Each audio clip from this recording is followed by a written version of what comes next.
বেগুন আর বড়ি ভালো করে ভেজে নিলাম। এবার এর মধ্যে মিষ্টি কুমড়ো আর মিষ্টি আলু দেব। সবজিগুলো কষানো হয়ে গেছে।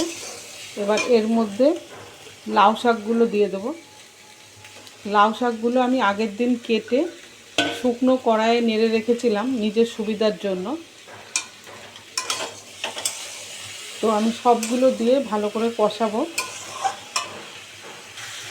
দিয়ে দেবো আমি লঙ্কা আর জিরে ধনে বাটা।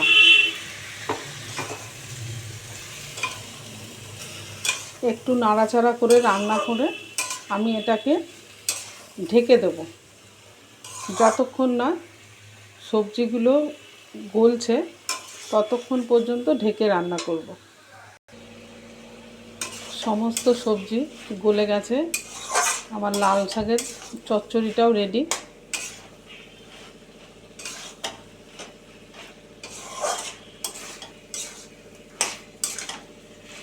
সমস্ত সবজি দিয়ে এইভাবে লাউ শাক ভীষণ ভালো লাগে। আমি যখনই ঘরে বানাই এরকম সবজি দিয়েই বানাই।